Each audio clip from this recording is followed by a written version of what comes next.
जंगल में जेक नाम के एक आदमी को भागते हुए दिखाया जाता है। पीछे से कोई उसके ऊपर शॉरिकेन से हमला कर रहा होता है। भागते भागते वो पहाड़ की चोटी तक पहुंच जाता है। एक शॉरिकेन उसे लग भी जाता है, इसीलिए उसे नीचे पानी में कूदना पड़ता है। पानी में पत्थर से टकराने की वजह से वो बेहोश हो जाता है। रात को यहीं से कुछ फिशरमैन की एक कश्ती गुजरती है जो जेक को बचा लेती है। वो जेक को अपने साथ अपने घर लाते हैं, जहाँ पर फिशरमैन की वाइफ जेक का इलाज करती है, पर वो देखती है कि उसकी बॉडी में एक टैटू है। वो अपने हस्बैंड को उस टैटू के बारे में बताती है। इन्हें पता चल चुका होता है कि जेक एक सोल्जर है, इसीलिए जैक को पास ही के आर्मी कैंप में ले जाते हैं, जहाँ पर फिशरमैन की वाइफ आर्मी ऑफिसर्स को इशारे में बताती है कि हर 6 सालों बाद यहाँ पर वॉरियर ऑफ डेथ आता है जो यहाँ किसी को नहीं छोड़ता, जल्दी सब मारे जाने वाले हैं। दरअसल आर्मी वाले इनकी भाषा नहीं समझ सकते, इसीलिए वो इशारे में बता रही होती है। इसके बाद वो वहाँ से निकल जाती है। इस कैंप पे जैक को कोई भी नहीं पहचानता, और सबसे बड़ी बात यह होती है कि जैक को कुछ भी याद नहीं है, यहाँ तक कि वो अपना नाम भी भूल चुका है। उसके सामने जो आर्मी ऑफिसर होती है वो उसे एक डिवाइस दिखाती है और कहती है कि ये डिवाइस हमें तुम्हारे पास मिला था। जैक कहता है कि मुझे इस बारे में कुछ याद नहीं है, शायद इसे गैसेस को ढूंढने के लिए इस्तेमाल किया जाता है। अगर तुम्हारे पास मेरा कोई सामान है तो मुझे लौटा दो।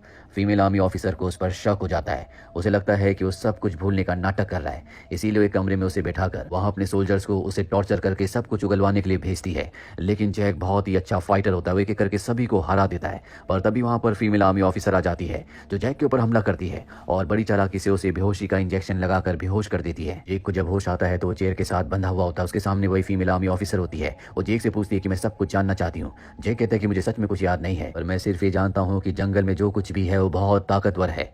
आर्मी ऑफिसर उसे बाहर ले जाती है ताकि उसे कुछ याद आ सके, पर तभी वहां पर एक अजीब सा नकाबपोश आदमी आता है जो आर्मी ऑफिसर्स के ऊपर हमला करके यहाँ से जेक को अपने साथ भगाकर ले जाता है। ये दोनों के दोनों एक खेत में पहुंचते हैं जहाँ पर उसी की तरह बहुत सारे वॉरियर्स छुपे होते हैं। वो जेक को देखकर बहुत खुश होते हैं, पर हैरानी की बात यह है कि जेक इनमें से किसी को नहीं पहचानता, पर ये सब जेक को पहचानते हैं। पर इससे पहले कि सब के सब यहाँ से निकल पाते, आर्मी ऑफिसर्स की टीम यहाँ पहुंच जाती है जो जेक को एक बार फिर से पकड़कर अपने साथ ले जाती है। जेक से एक बार फिर से वही आर्मी ऑफिसर सवाल पूछती है कि वो लोग कौन थे जो तुम्हें अपने साथ ले गए थे।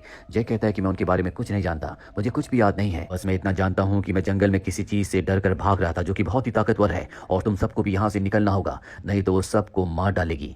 और अब आर्मी का जो कैप्टन होता है वो अपनी पूरी टीम के साथ जंगल में उस जगह चला जाता है जहाँ से जेक भाग रहा था। जेक भी इनके साथ ही होता है, और जब ये जंगल में होते हैं तभी सामने से बहुत सारे शॉरिकेन इनकी तरफ आते हैं जिसमें बहुत सारे सोल्जर्स मारे जाते हैं। हालांकि जिस तरफ से शॉरिकेन आ रहे होते हैं ये उस तरफ कई सारी गोलियां चलाते हैं, लेकिन इनके सामने कोई भी नहीं होता। अब यहाँ पर जेक उस फीमेल ऑफिसर के साथ भागना शुरू कर देता है, पर जो कैप्टन होता है वो सामने देखता है कि पेड़ पर एक अजीब सी आकृति है। दरअसल ये एक एलियन है जो अब कैप्टन के सामने है। वो कैप्टन की तरफ बढ़ रहा होता है। कैप्टन उस पर कई सारी गोलियां चलाकर उसे जमीन पर गिरा देता है। कैप्टन को लगता है कि ये मारा गया, पर उसके घाव अपने आप ही भरने लगते हैं, जिसके बाद वो खड़ा होकर कैप्टन को मार देता है। वहीं जेक को दिखाया जाता है जो अपनी जान बचाने के लिए फीमेल ऑफिसर के साथ जंगल से भाग रहा होता है, पर भागते भागते वो एक गड्ढे में गिर जाता है। फीमेल ऑफिसर जो बाहर होती है तभी उसे एक शॉरिकेन लगता है जिससे उसकी मौत हो जाती है। जेक जिस गड्ढे में गिरा होता है दरअसल ये एक अंडरग्राउंड घर है। यहाँ पर एक आदमी बैठा होता है जिसका नाम वाइली है, जो जेक को पहले से जानता है, और जेक को कुछ भी याद नहीं है। वो जेक के ऊपर हमला कर देता है ताकि जेक को अपनी पुरानी यादें वापस मिल सके, लेकिन इसका भी कोई फायदा नहीं होता।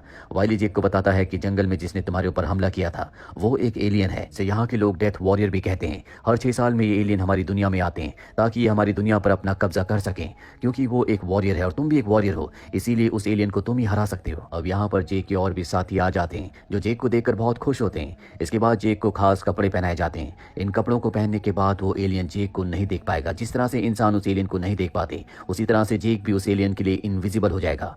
वाइली जेक को एक जगह ले जाता है जहाँ पर उसे पत्थर पर गोल निशान दिखाता है और बताता है कि हर 6 साल में धरती के पास से एक दूसरा प्लेनेट गुजरता है। इस दौरान उस प्लेनेट से हमारी धरती पर एक पोर्टल खुल जाता है जिससे हमेशा एक एलियन यहाँ पर आता है ताकि वो धरती पर अपना कब्जा कर सके, सब इंसानों को मार सके। इसीलिए सदियों से मंदिर के जो गुरु हैं वो एक वॉरियर को तैयार करते हैं ताकि उस एलियन को हराया जा सके, और वो वॉरियर तुम हो। अब सब के सब उस एलियन को ढूंढने के लिए यहाँ से निकल पड़ते हैं, और जब ये रास्ते में आगे बढ़ रहे होते हैं तभी एक वॉरियर जेक को आसमान में उस प्लेनेट को दिखाता है जिस प्लेनेट से वो एलियन हमारी दुनिया में आया है। वो बताता है कि इससे पहले कि प्लेनेट यहाँ से जाए या तो हमें उस एलियन को मारना होगा या उसे उसी पोर्टल से वापस उसके प्लेनेट पर भेजना होगा जिस पोर्टल से वो हमारी दुनिया में आया है, क्योंकि अगर वो प्लेनेट हमारे ऊपर से गुजर गया तो अगले 6 सालों तक वो पोर्टल नहीं खुलेगा और इन 6 सालों में वो एलियन दुनिया को तबाह कर देगा। वाइली जेक को बताता है कि इस दुनिया में आने के बाद एलियन 9 वॉरियर्स को चुनता है जिनसे वो लड़ता है, और अगर कोई वॉरियर उससे लड़ने से मना कर दे तो वो आसपास की हर एक जिंदा चीज को तबाह कर देता है। दरअसल वाइली जिन वॉरियर्स के बारे में बात कर रहा होता है ये वॉरियर्स ये खुद ही है जिन्हें जियोजुत्सु कहा जाता है,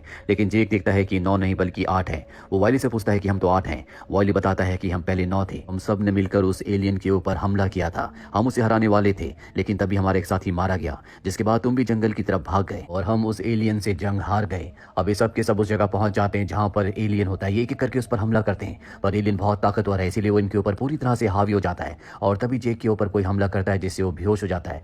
जब उसे होश आता है तो देखता है कि उसके सामने कैप्टन है जो बहुत बुरी तरह से जख्मी है। दरअसल कैप्टन को एलियन ने नहीं मारा था, वो अब भी जिंदा होते हैं, पर अब वो अपनी जिंदगी की आखिरी सांसें ले रहे हैं। वो बताते हैं कि तुम एलियन को मारने का जो प्लान बना रहे हो वो पूरी तरह से गलत है, तुम एक एक करके उससे नहीं लड़ सकते, तुम सबको एक साथ मिलकर उस पर हमला करना होगा। इसके बाद वो अपनी तलवार उसे देते हैं और उनकी मृत्यु हो जाती है। अब जेक जंगल में अपने साथी वाइली के पास जाता है। वाइली उसे बताता है कि जिस दिन एलियन पोर्टल से बाहर निकला था तो सबसे पहले उसने हमारे एक साथी को चुना, जिसके बाद उन दोनों के बीच में लड़ाई हुई और एलियन ने उसे मार दिया। इसके बाद एलियन ने तुम्हें चुना, पर तुम डर गए, इसीलिए जंगल की तरफ भागने लगे। एलियन ने तुम्हारा पीछा किया लेकिन तुम नीचे पानी में कूद गए। वाइली उसे कहता है कि इसमें तुम्हारी कोई गलती नहीं है, एलियन ने मुझे भी चुना था पर मैं भी डर गया था, इस वजह से मैं भी भाग गया। और एलियन उन्हीं से डरता है जो योद्धा होते हैं। हम दोनों उसकी नजरों में कावड़ हैं, यानी कि कायर हैं, और एलियन कायर लोगों पर कभी हमला नहीं करता। अब इनके बाकी साथी भी यहाँ पर आ जाते हैं। दरअसल एलियन ने इनके एक और साथी को मार दिया और सबके सभी मंदिर की तरफ बढ़ चलते हैं, क्योंकि वो प्लेनेट जिससे वो एलियन आया है वो जल्दी मंदिर के ऊपर से गुजरेगा, जिससे मंदिर के अंदर एक बार फिर से पोर्टल खुल जाएगा।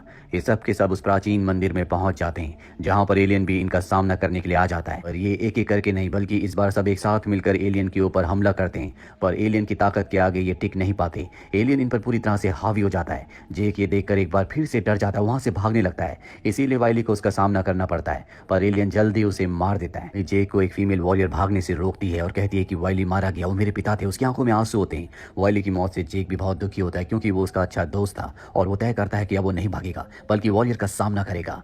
अब यहाँ पर कुछ फिशरमैन भी आ जाते हैं, जिनके साथ वो लेडी भी होती है जिसने जेक की जान बचाई थी। इनके पास कुछ बॉम्ब भी होते हैं। जेक उनसे बॉम्ब ले लेता है और अब यहाँ पर एलियन आ जाता है, शॉरिकेन से इनके ऊपर हमला करता है। अब के सब छुप जाते हैं, लेकिन फिशरमैन की जो वाइफ होती है वो गन से उसके ऊपर कई सारी गोलियां चलाती है, जिससे वो नीचे जमीन पर गिर जाता है। सबको लगता है कि वो मारा गया, इसीलिए फिशरमैन वाइली की बेटी को अपने साथ ले जाते हैं, क्योंकि वो जख्मी था। सब यहाँ से जा चुके हैं, पर जेक अब भी यहीं पर होता है। उसे पता है कि एलियन अब भी जिंदा है, और जब उसके जख्म अपने आप ही भर जाते हैं, वो खड़ा होता है तो वो उस पर हमला कर देता है। एलियन और जेक के बीच में घमासान फाइट होती है, पर एलियन जेक पर हावी होना शुरू हो जाता है। पर लड़ते लड़ते जब ये आग के आगे पहुंचते हैं तो एलियन डर जाता है। जेक समझ जाता है कि उसकी कमजोरी आग है, इसीलिए जेक आग के आसपास एलियन से लड़ना शुरू कर देता है। वो एलियन पर कई सारे हमले करता है, जिससे एलियन जख्मी हो जाता है। और ठीक उसी वक्त एलियन का जो प्लेनेट होता है आसमान में मंदिर के ऊपर से गुजरता है, जिससे एक बार फिर से मंदिर के अंदर पोर्टल खुल जाता है, जहां से एलियन को वापस भेजा जा सकता है। और अब यहाँ पर जेक की एक फीमेल साथी वॉरियर भी आ जाती है, जो एलियन के ऊपर हमला करती है, जिससे वो जख्मी हो जाता है। और ठीक उसी वक्त जेक को एक बॉम्ब दिया जाता है, जो उसकी बॉडी में फिट करके